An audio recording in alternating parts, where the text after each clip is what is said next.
నమస్కారం. Voice of విక్టరీకి స్వాగతం. Headline చూద్దాం.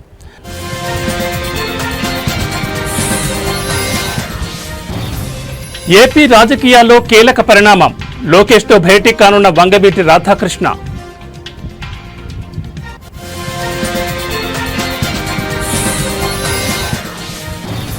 అమరావతిలో జరుగుతున్న రాజధాని నిర్మాణాలపై కీలక ప్రకటన. సిఆర్డీఏ భవన నిర్మాణ పనులు పరిశీలించిన మంత్రి నారాయణ.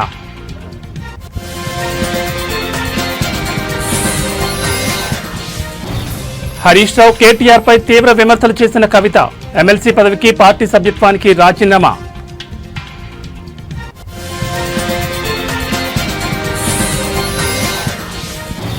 కవితను పార్టీలో చేర్చుకునేది లేదన్న బీజేపీ. కవిత సస్పెన్షన్తో బీఆర్ఎస్ పనైపోయిందని వ్యాఖ్య.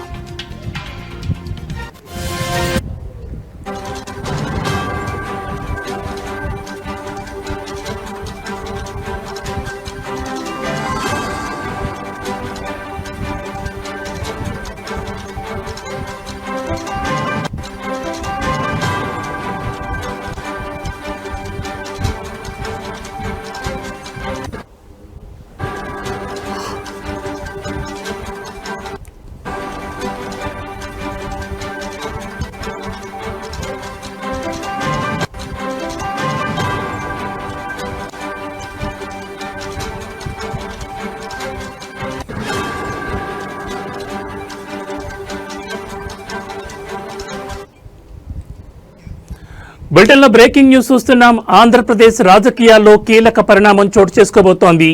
మంత్రి నారా లోకేష్, ప్రముఖ నేత వంగవీటి రాధాకృష్ణ ఈరోజు సమావేశమవుతున్నారు. సుమారు 11 నెలల విరామం తర్వాత ఈ ఇద్దరు నేతలు భేటీ అవుతుండటంతో ఈ సమావేశం మనకు ఉన్న అజెండా ఏమిటనే దానిపై రాజకీయ వర్గాల్లో తీవ్ర ఉత్కంఠ నెలకొంది. నారా లోకేష్ కార్యాలయం నుంచి వచ్చిన పిలుపు మేరకు వంగవీటి రాధా ఈ సమావేశానికి హాజరవుతున్నారు.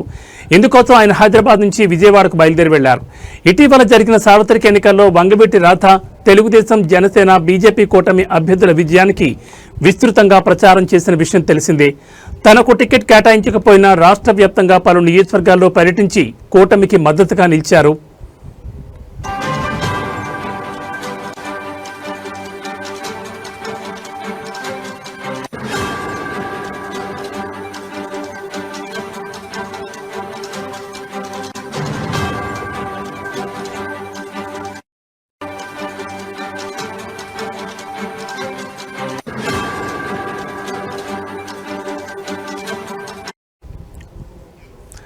అయితే ఎన్నికల ముగిసి ప్రభుత్వం ఏర్పడిన తర్వాత కూడా వంగవీటి రాధాకు ఎలాంటి పదవి లభించకపోవడంపై ఆయన అనుచరుల్లో కొంత అసంతృప్తి నెలకొన్నట్లు ప్రచారం జరుగుతోంది.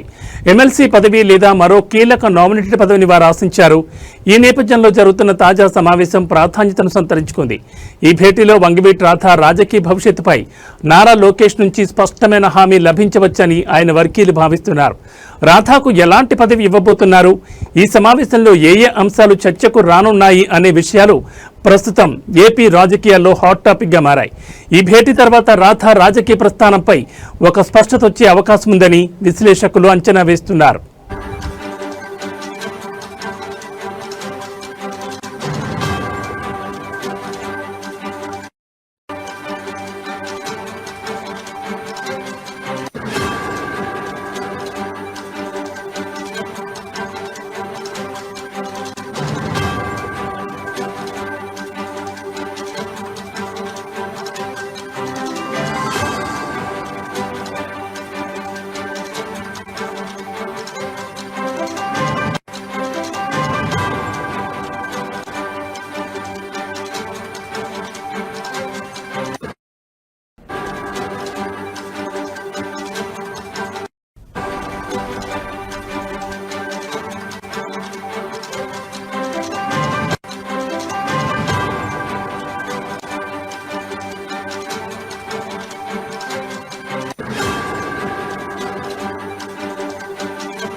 బులెటిన్లో మరో బ్రేకింగ్ న్యూస్ చూస్తున్నాం. ఎన్డీఏ ప్రభుత్వం ప్రజలకిచ్చిన ప్రతి హామీని 15 నెలల్లోనే అమలు చేసిందని, అందుకే సూపర్ 6 పథకాలు సూపర్ హిట్ అయ్యాయని నాయకులు స్పష్టం చేశారు. ఈ సందర్భంగా అనంతపురంలో ఈ నెల 10వ తేదీన భారీ బహిరంగ సభ నిర్వహించనున్నారు. సూపర్ 6 సూపర్ హిట్ పేరుతో నిర్వహించే ఈ సభకు భూమి పూజ జరిగింది. ఈ సభకు 3.50 లక్షల మంది ప్రజలు హాజరవుతారని నిర్వాహకులు ఆశాభావం వ్యక్తం చేస్తున్నారు.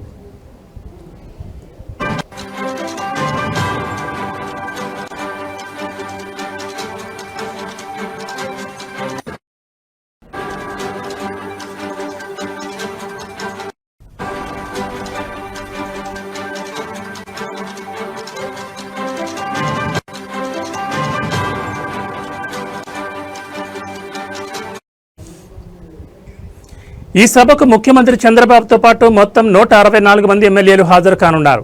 ఎన్డీఏ ప్రభుత్వం సాధించిన విజయాన్ని, హామీల అమలును ప్రజలకు వివరించడమే ఈ సభ ముఖ్య ఉద్దేశమని నాయకులు తెలిపారు.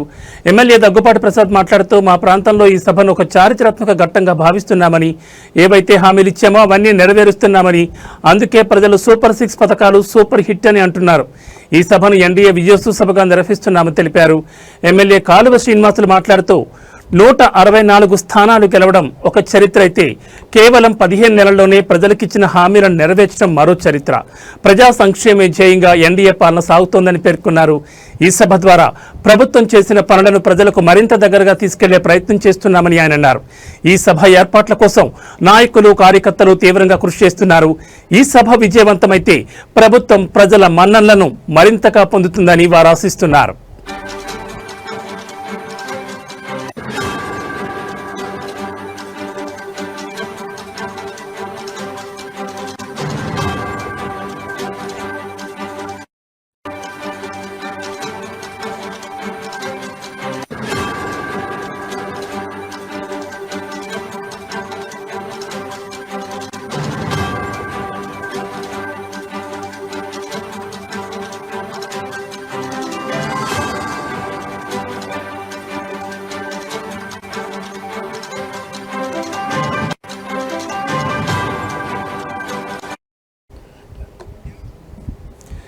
ఎన్డీఏ ప్రభుత్వం ప్రజలకిచ్చిన ప్రతి హామీని 15 నెలల్లోనే అమలు చేస్తుందని, అందుకే సూపర్ 6 పథకాలు సూపర్ హిట్ అయ్యాయని నాయకులు స్పష్టం చేశారు.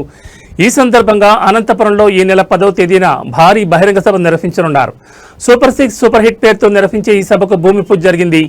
ఈ సభకు 3.50 లక్షల మంది ప్రజలు హాజరవుతారని నిర్వాహకులు ఆశాభావం వ్యక్తం చేస్తున్నారు. ఈ సభకు ముఖ్యమంత్రి చంద్రబాబుతో పాటు మొత్తం 164 మంది ఎమ్మెల్యేలు హాజరు కానున్నారు. ఎన్డీఏ ప్రభుత్వం సాధించిన విజయాన్ని, హామీల అమలును ప్రజలకు వివరించడమే ఈ సభ ముఖ్య ఉద్దేశమని నాయకులు తెలిపారు. ఎమ్మెల్యే దగ్గుపాటి ప్రసాద్ మాట్లాడుతూ, మా ప్రాంతంలో ఈ సభను ఒక చారిత్రాత్మక ఘట్టంగా భావిస్తున్నామని, ఏమైతే హామీలు ఇచ్చామో అవన్నీ నెరవేరుస్తున్నామని, అందుకే ప్రజలు సూపర్ 6 పథకాలు సూపర్ హిట్ అని అంటున్నారు. ఈ సభను ఎన్డీఏ విజయోత్సవ సభగా నిర్వహిస్తున్నామని తెలిపారు. ఎమ్మెల్యే కాలువ శ్రీనివాసులు మాట్లాడుతూ, 164 స్థానాలు గెలవడం ఒక చరిత్ర అయితే, కేవలం 15 నెలల్లోనే ప్రజలకిచ్చిన హామీలను నెరవేర్చడం మరో చరిత్ర. ప్రజా సంక్షేమే ధ్యేయంగా ఎన్డీఏ పాలన సాగుతోందని పేర్కొన్నారు. ఈ సభ ద్వారా ప్రభుత్వం చేసిన పనులను ప్రజలకు మరింత దగ్గరగా తీసుకెళ్లే ప్రయత్నం చేస్తున్నామని ఆయన అన్నారు. ఈ సభ ఏర్పాట్ల కోసం నాయకులు, కార్యకర్తలు తీవ్రంగా కృషి చేస్తున్నారు. ఈ సభ విజయవంతమైతే ప్రభుత్వం ప్రజల మన్ననలు మరింతగా పొందుతుందని వారు ఆశిస్తున్నారు.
బులెటిన్లో మరో బ్రేకింగ్ న్యూస్ చూస్తున్నాం. అమరావతిలో జరుగుతున్న రాజధాని నిర్మాణాలపై మంత్రి పొంగూరు నారాయణ కీలక ప్రకటన చేశారు. సిఆర్డీఏ భవన నిర్మాణ పనులు ఈ నెలాఖరుకు పూర్తవుతాయని, 3 ఏళ్లలో తొలిదశ అమరావతి నిర్మాణ పనులు పూర్తి చేస్తామని ఆయన వెల్లడించారు. మంత్రి నారాయణ అమరావతి అభివృద్ధి సంస్థ చైర్పర్సన్ డి లక్ష్మీ పార్థసారథితో కలిసి భవన నిర్మాణ పనులను ప్రత్యక్షంగా పరిశీలించారు. అనంతరం మీడియాతో మాట్లాడుతూ ఈ భవనం సుమారు 3 లక్షల చదరపు అడుగుల విస్తీర్ణంలో నిర్మితమవుతోంది. అదనంగా పక్కనే 1.60 లక్షల చదరపు అడుగుల్లో అనుబంధ నిర్మాణాలు కొనసాగుతున్నాయని తెలిపారు. దసరా సందర్భంగా ఈ భవనాన్ని ప్రారంభించేందుకు ఏర్పాట్లు జరుగుతున్నాయని మంత్రి వెల్లడించారు.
రెండు 2014-19 మధ్యనే ఈ భవన నిర్మాణం పూర్తయినప్పటికీ తర్వాత వచ్చిన ప్రభుత్వం పనులను నిలిపివేసిందని ఆయన ఆరోపించారు. ఇప్పుడు మళ్లీ టెండర్లు పిలిచి మిగిలిన పనులను పూర్తి చేస్తూ అమరావతిని వేగంగా అభివృద్ధి చేస్తున్నామని మంత్రి నారాయణ స్పష్టం చేశారు. కొంతమంది కావాలని అమరావతిపై దుష్ప్రచారం చేస్తున్నారని మంత్రి తీవ్ర ఆగ్రహం వ్యక్తం చేశారు. కొండవీటి వాగులో నీటిని చూపుతూ వైసీపీ నేతలు అసత్య ప్రచారం చేస్తున్నారు.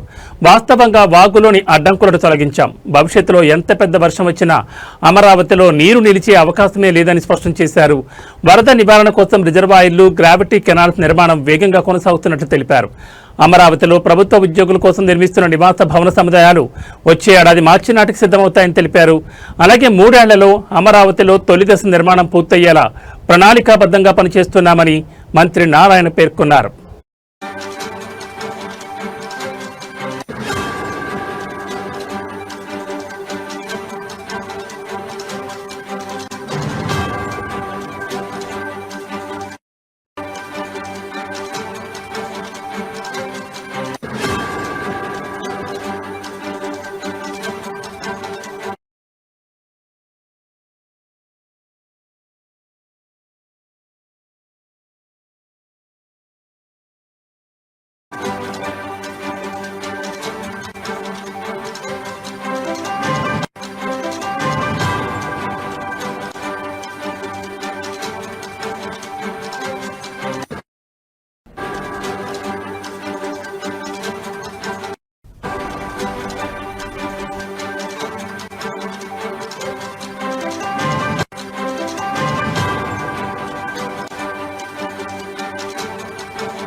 బులెటిన్లో మరో బ్రేకింగ్ న్యూస్ చూస్తున్నాం. రాష్ట్రంలో యూరియా కొరతపై మాజీ మంత్రి కాకాని సంచలన వ్యాఖ్యలు చేశారు. నెల్లూరులో ఆయన మాట్లాడుతూ ముఖ్యమంత్రి చంద్రబాబు నాయుడు మాటలు కేవలం ప్రకటనలకే పరిమితమయ్యాయని, క్షేత్రస్థాయిలో రైతులు తీవ్ర ఇబ్బందులు పడుతున్నారని ఆయన విమర్శించారు. రైతులు ఆందోళన చేస్తున్నప్పటికీ ప్రభుత్వం ఎలాంటి చర్యలు తీసుకోవడం లేదని కాకాని ఆరోపించారు.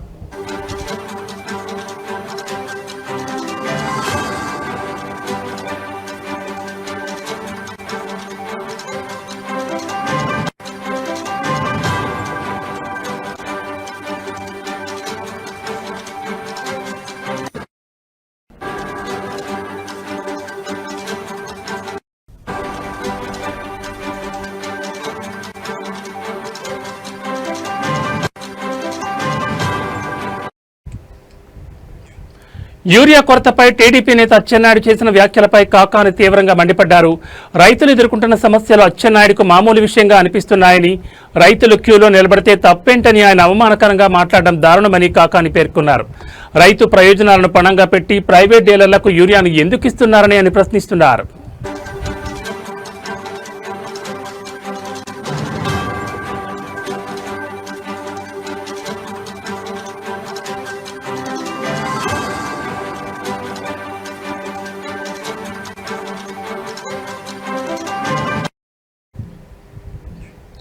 యూరియా బ్లాక్ మార్కెట్ ను ప్రభుత్వం నియంత్రించకపోవడంలో ఆంతర్యం ఏమిటని కాకాని నిలదీశారు.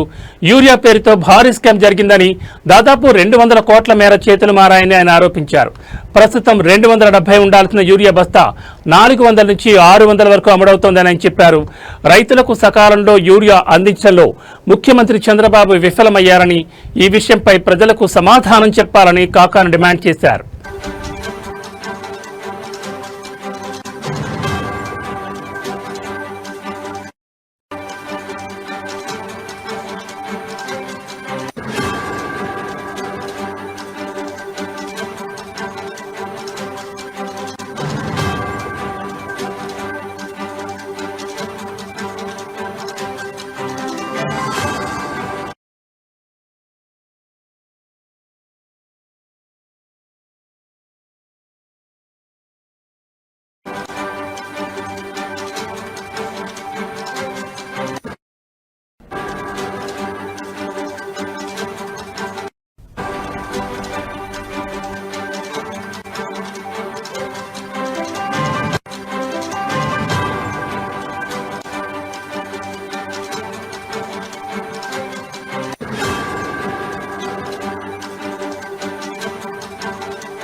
బులెటిన్లో మరో బ్రేకింగ్ న్యూస్ చూస్తున్నాం. బీఆర్ఎస్ ఎమ్మెల్సీ కవితను భారతీయ జనతా పార్టీలో చేర్చుకునే ప్రసక్తే లేదని ఆ పార్టీ రాష్ట్ర అధ్యక్షుడు రామచంద్రరావు స్పష్టం చేశారు. అవినీతి ఆరోపణలు ఎదుర్కొంటున్న వారికి తమ పార్టీలో ఎలాంటి స్థానం ఉండబోదని ఆయన తేల్చి చెప్పారు. కవితను పార్టీ నుంచి సస్పెండ్ చేయడంతో బీఆర్ఎస్ పతనం ప్రారంభమైందని, త్వరలోనే ఆ పార్టీలోని ఇతర నేతలు కూడా కారు దిగిపోవడం ఖాయమని ఆయన జోస్యం చెప్పారు.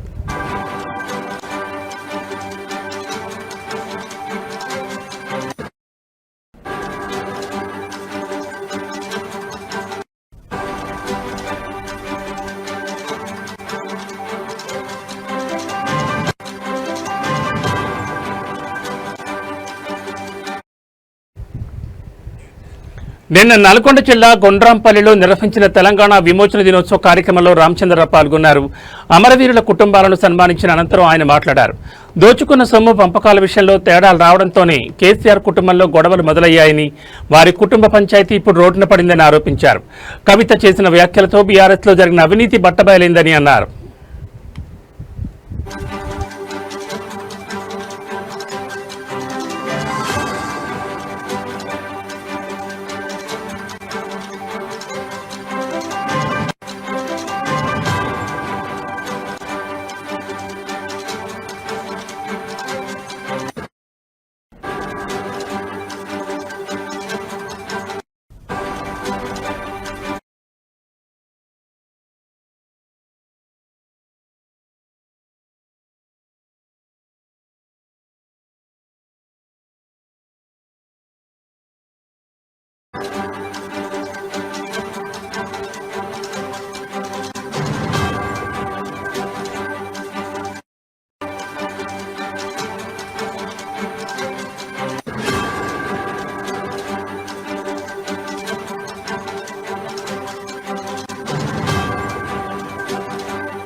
బులెటిన్లో మరో బ్రేకింగ్ న్యూస్ చూస్తున్నాం. బీఆర్ఎస్ పార్టీ నుంచి సస్పెన్షన్ గురైన కేసీఆర్ తనయ కవిత సంచలన ప్రకటన చేశారు. ఎమ్మెల్సీ పదవికి బీఆర్ఎస్ పార్టీ ప్రాథమిక సభ్యత్వానికి రాజీనామా చేస్తున్నట్లు ఆమె ప్రకటించారు. హైదరాబాద్లోని జాగృతి కార్యాలయంలో నిర్వహించిన మీడియా సమావేశంలో ఆమె ఈ మేరకు తన నిర్ణయాన్ని వెలువరించారు. తన రాజీనామా లేఖను మీడియా ముఖంగా చూపించారు.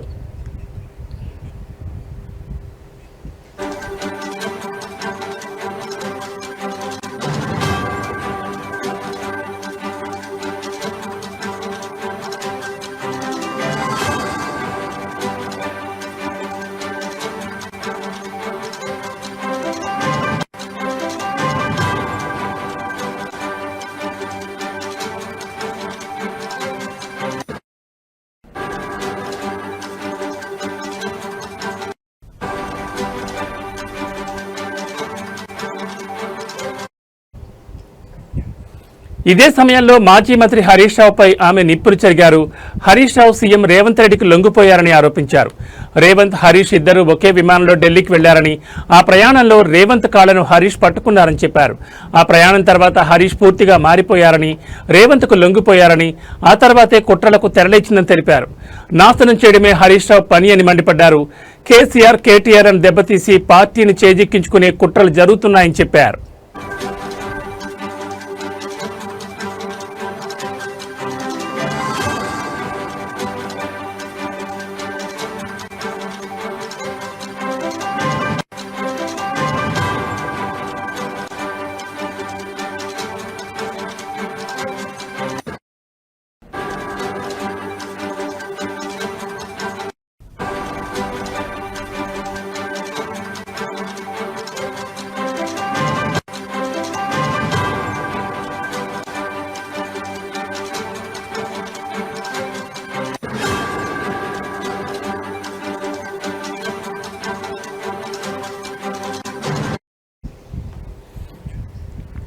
సంతోష్ రావు చేసిన పనుల వల్ల బీఆర్ఎస్ కు చెడ్డ పేరు వచ్చిందని కవిత అన్నారు.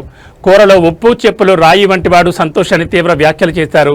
హరీష్ రావు ట్రబుల్ షూటర్ కాదని బబుల్ షూటర్ అని విమర్శించారు. ఆయనే సమస్యను సృష్టించి ఆ సమస్యను ఆయనే పరిష్కరించినట్లు బిల్డప్ ఇస్తారని దుయ్యబట్టారు. రేవంత్ రెడ్డి కూడా ఎప్పుడు కేసీఆర్, కేటీఆర్లనే టార్గెట్ చేస్తారని, హరీష్ రావును ఒక్క మాట కూడా అనరని కవిత అన్నారు.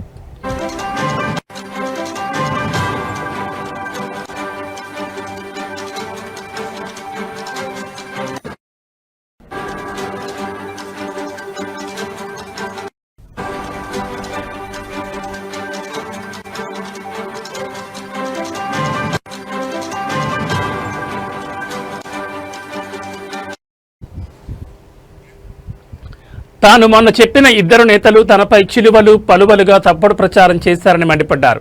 తనపై కుట్రలు జరుగుతున్నా, తనపై దుష్ప్రచారం జరుగుతున్నా కేటీఆర్ పట్టించుకోలేదని ఆవేదన వ్యక్తం చేశారు. పార్టీ వర్కింగ్ ప్రెసిడెంట్గా ఉన్న కేటీఆర్ను తనపై ప్రచారాన్ని ఆపాలని ఒక చెల్లెలిగా కోరినా ఆయన స్పందించలేదని చెప్పారు. తనపై తప్పుడు ప్రచారం జరుగుతున్నా వర్కింగ్ ప్రెసిడెంట్ స్పందించరా అని ప్రశ్నించారు. తనను టార్గెట్ చేసి 103 రోజులైనా కేటీఆర్ అడగరా అని విమర్శించారు. తనపై కుట్రలు జరుగుతుంటే మీరేం చేశారన్నా అని సూటిగా అడుగుతున్నానని కవిత చెప్పారు.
బులెటిన్లో మరో బ్రేకింగ్ న్యూస్ చూస్తున్నాం. వచ్చే జీహెచ్ఎంసీ ఎన్నికల్లో రిపబ్లికన్ పార్టీ ఆఫ్ ఇండియా కీలక భూమిక పోషించబోతోందని ఆ పార్టీ రాష్ట్ర అధ్యక్షుడు ప్రొఫెసర్ గాలి వినోద్ కుమార్ అన్నారు.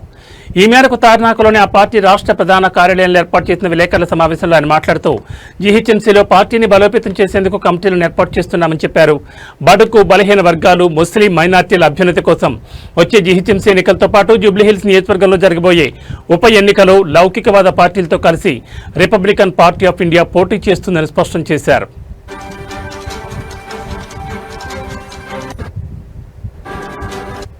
జిల్లా కమిటీలు కూడా వేయడం జరిగింది. దాంట్లో ప్రధానంగా హైదరాబాద్ జిల్లా కమిటీ, అలాగే ఆదిలాబాద్ జిల్లా కమిటీ, ఖమ్మం జిల్లా కమిటీ, వరంగల్ జిల్లా కమిటీ, అంతేకాకుండా ఆ ఉమ్మడి ఆదిలాబాద్ జిల్లాల్లో ఆసిఫాబాద్, ఇంకా నిర్మల్, అలాగే మంచిర్యాల్, సో ఇవన్నీ కూడా జిల్లా కమిటీలన్నీ కూడా మనం వేయడం జరిగింది. ఈరోజు హైదరాబాద్లో జిహెచ్ఎంసీలో పరిధిలో ప్రధానంగా సెటిలర్స్ ఎవరైతే ఉన్నారో, ఆంధ్ర సెటిలర్స్, వాళ్ళకు కూడా ప్రాతినిధ్యం కల్పించాలనే ఉద్దేశంతో ఆ ఆంధ్ర సెటిలర్స్ ఫోరం అధ్యక్షుడిగా మోహన్ బాబు గారిని, సీనియర్ లీడర్ మోహన్ బాబు గారిని వాళ్ళ నియామకం చేయడం జరిగింది. అట్లాగే జనరల్ సెక్రటరీగా షేక్. ఇవి బులెటిన్ అప్డేట్స్. మరిన్ని అప్డేట్స్తో మళ్ళీ కలుద్దాం. నమస్కారం.